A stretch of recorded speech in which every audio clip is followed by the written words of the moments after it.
My next guest is Lesléa Newman, author of more than 75 books. I'm going to say that again, 75 books for readers of all ages. Her most famous work, perhaps, is the groundbreaking Has Two Mommies. It was one of the first children's books to portray lesbian families in a positive, in a normal, in an accepted, in, I don't even like the word normal, but in a light where we are fully inclusive, painting this world that we're talking about today. She's continued to tell LGBT stories throughout her career in works like October Morning and A Song for Matthew Shepard, and her book, Sparkle Boy. Welcome, Lesléa. It's a real honor to talk to you, and I've known your books for ages. I don't think we've ever met or talked, and I wondered where all these were coming from. But it's not been an easy journey for you to tell these stories, too. You know, I'm just sort of interested in one, as you've kind of built this incredible array of storytelling and helping people to see themselves in these stories, can you tell me a little bit about how hard it was from the pushback as well in the communities you were trying to impact? Well, you know, Heather Has Two Mommies came out in December of 1989, so that's a long time ago now, and things were very different back then. So back then, there was all kind of vitriol aimed at me, hate mail, very bad experiences on talk shows, political upsets. But now it seems that the books are very quietly finding their way where they need to go, and being accepted more and being read in classrooms all over the country, being bought for libraries. So there's been a real shift. We still have a long way to go, obviously, but you know, it's been quite an amazing journey all these decades. Do you think, when it comes to our transgender citizens, I mean, yesterday we did a program with The Hill on mental health, COVID, and you know, the challenging times we're in, and we had Rachel Levine, Dr. Rachel Levine, who had been Secretary of Health in the state of Pennsylvania. She is now the most senior transgender official as Assistant Secretary of Health in the Department of Health and Human Services. And when we had that, I have to say some of the most horrific things I saw online come in with bigoted, intolerant, you know, just awful comments came up, and I've been 3 or 4 times. I admire her bravery, but I'm just wondering, do you see a pathway where transgender stories become part of the world that people like you write about? And will that help normalize this challenge they're feeling? Well, I'm not sure what you mean by people like you when you're talking to me. Well, I mean writers, storytellers that have. I guess what I mean is you have helped people normalize and see the world as it should be. And right now there are a lot of people who don't have that. So that's why I admire you. So I was actually saying people like you, you're a storyteller who can help people understand and feel and see what the benefits are of a truly inclusive world and society. Well, books that feature trans characters for young readers are already being written and published. For example, When Aiden Became a Brother by Kyle Lukoff is a wonderful book, Jack Not Jackie. And then there are also books about kids who maybe don't identify as transgender but are challenging gender norms, like I Love My Purse, my own book, Sparkle Boy, Andy's Plaid Shirt. So we definitely need more books that challenge gender stereotypes, that celebrate gender creative people, and they are happening and they will continue to happen. And I'm looking forward to seeing more of them and to being a part of that.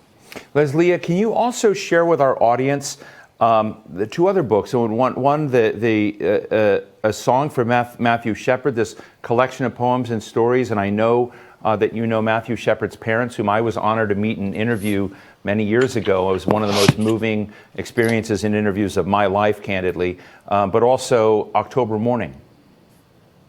So I'm sorry. Show and Tell. Yeah, they're the same book, but yeah, exactly. Thank you. Yes, October Morning, A Song for Matthew Shepard. I'm an author. I can't help but just holding up my book for a minute. I'm glad you're doing it. So I was the keynote speaker in 1998 for Gay Awareness Week at the University of Wyoming. Matt planned on attending my lecture. He was part of the planning committee. He was attacked 5 days before that lecture, never made it to that lecture, died the morning that I arrived at the University of Wyoming. So my book explores the impact of this horrendous hate crime in a poetic way, because I'm a poet, by telling the story through many, many different voices, starting with the fence. So I feel like my job as a writer is to give voice to the voiceless. And Matt's voice was stolen from him. And so I use everything around him to tell the story, such as the fence speaking. The fence was an innocent bystander who became part of this crime. The witnesses, such as the moon that watched over him, the stars that watched over him, a deer that came by and kept him company throughout the night, fictitious people like townspeople, and actual people like his parents and himself. So, and through this work of mine, I have become very good friends with Judy and Dennis Shepard, who are my heroes, absolutely. I've never met anyone like them. They're the kindest, most generous, most passionate, most committed people I know, who work so hard every day in every way to make the world a better place and a safer place for all. Another one of your collections is A Letter to Harvey Milk, which I haven't read or seen yet, but I would love to have you share with us, because I want to go in that. I think the story of Harvey Milk is one of the things we're raising today, is that Harvey Milk's message was, let your neighbor know you're gay or lesbian, you're out, that the presence out there. It's one of the things where we were talking about mental health yesterday, is every one of us probably have someone where mental health challenges are part of the scene and picture we're in. And so sometimes it takes encouragement, empathy, support for people to come out. But I would love to know more what you would share with our audience that the Harvey Milk letters are about. So it's the short story, A Letter to Harvey Milk, is told as a diary written by a 77-year-old Holocaust survivor who, unbeknownst to him, becomes friends with a Jewish lesbian who is teaching a creative writing class at his senior center. And so through the course of the story, they both get to know each other better. And the narrator, Harry Weinberg, has memories that are unearthed that he's been pushing down for decades. And the other protagonist of the story, the Jewish lesbian, looks at herself and what it means to live an authentic life and what it cost her in terms of her relationship with her family and what she gains from it. So it's those two kind of parallel stories coming together.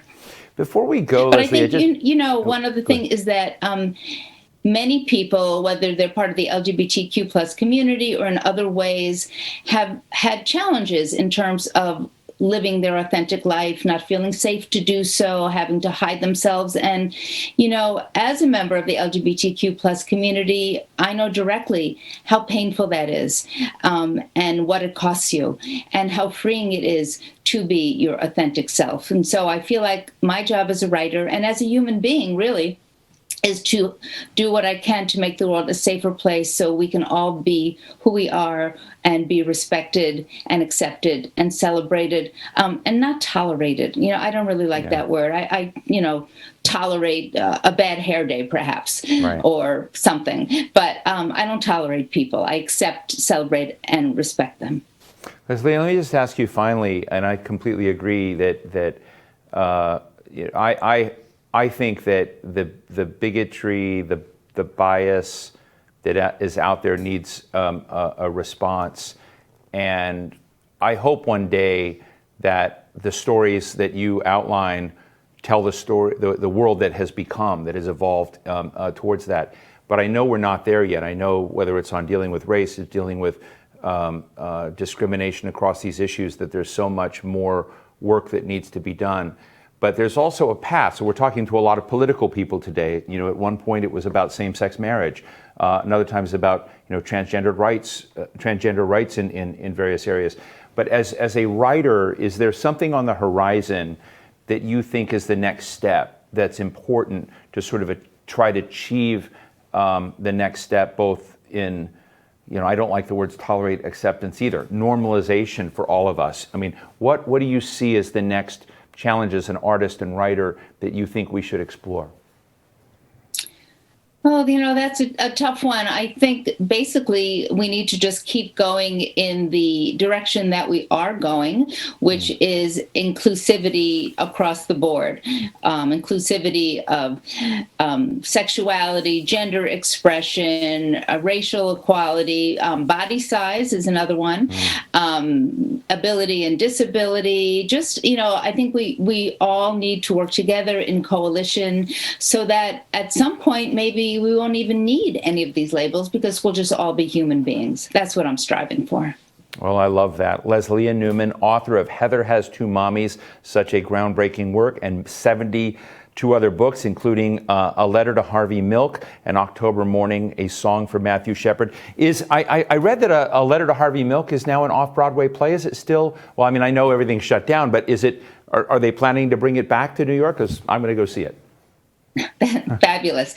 Yes, I'm very hopeful. It had a nice run and then an extended run. And I got to see it with my parents before they passed, which was so emotional and moving for me.